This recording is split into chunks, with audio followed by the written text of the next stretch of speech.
चलिए आगे बढ़ते हैं और अब आपको दिखाते हैं आज का सियासी सटायर, जो बता रहे हैं हमारे सहयोगी ऐश्वर्य प्रधान। नमस्कार, मैं हूं ऐश्वर्य प्रधान। सियासी सटायर में आपका स्वागत है। सियासी सटायर में आज जो मुद्दा है वो है जाति का, और हम एक एक करके कई जातियों को लेकर बातचीत करेंगे। लेकिन यहां पर एक महत्वपूर्ण जाति है जिसे 2018 के चुनाव के साथ जोड़कर देखा गया, और हर एक दल या हर एक दल के लोग और राजनीतिक विश्लेषणकर्ता यही बात देखते रहे कि इस बार गुर्जर समाज ने किसका साथ दिया, किसका नहीं। चीजें सबके सामने थी। जब गुर्जर समाज का आकलन किया गया तो सभी के सामने था क्या है क्या नहीं। यही कारण था कि भारतीय जनता पार्टी, जिसमें एक भी गुर्जर विधायक नहीं बन पाया, उनकी निगाह लगातार गुर्जर समाज को लेकर थी।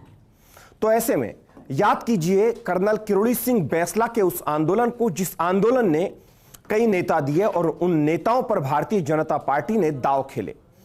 कर्नल बैंसला अब इस दुनिया में नहीं है, लेकिन उनके पुत्र विजय बैंसला ने पूरे राजस्थान में गुर्जर समाज को जागरूक करने के साथ ही गुर्जर समाज को अधिकाधिक टिकट दिए जाने की मांग पर एक यात्रा निकाल ली थी। तो अब कर्नल किरोड़ी बैंसला के पुत्र विजय बैंसला चुनाव मैदान में है। तो वहीं जवाहर सिंह बेड़म, जो कि गुर्जर आरक्षण आंदोलन के वक्त बड़े एक्टिव हुआ करते थे, वो भी मैदान में है। पिछली बार भी भारतीय जनता पार्टी ने उन्हें टिकट दिया था और इस बार उन्हें नगर से उतार दिया है।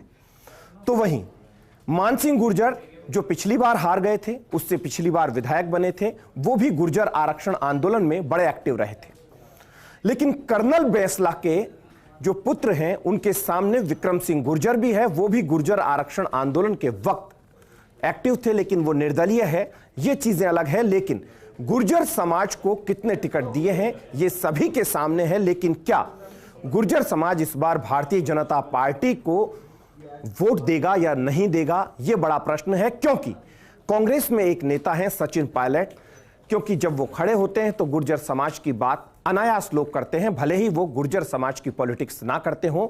और सोशल मीडिया के माध्यम से ताकत दिख भी जाती है कि गुर्जर समाज कितना साथ दे रहा है। लेकिन जब गुर्जर समाज की मीटिंग्स हुई, बैठकें हुई, तो बीजेपी के नेताओं की तकलीफ यही थी कि हमारे समाज का भारतीय जनता पार्टी में कोई भी नेता नहीं जीत पाया। यदि हमारे समाज का कोई भी कैंडिडेट खड़ा हो, किसी भी पार्टी में खड़ा हो, तो उसे हम जिताएं। इस तरीके की बातें निकल कर आती है।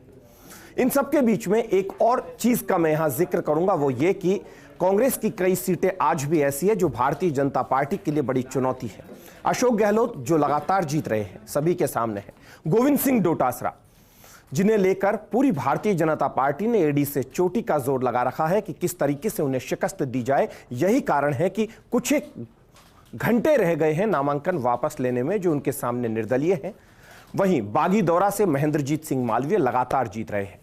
मेवाराम जैन सभी के सामने है, लेकिन एक सीट बड़ी रोचक है जिस पर निर्दलीय ही जीतता है। अंजू धानका जीती बस्सी से, उसके बाद लक्ष्मण मीणा जीते, और इस बार निर्दलीय जितेंद्र मीणा ने ताल ठोक रखी है। चलिए देखना यह होगा कि कल जब नामांकन वापस ले लिए जाएंगे तो कौन कौन मैदान में डटे रहेंगे और कौन किसका खेल खराब करेगा।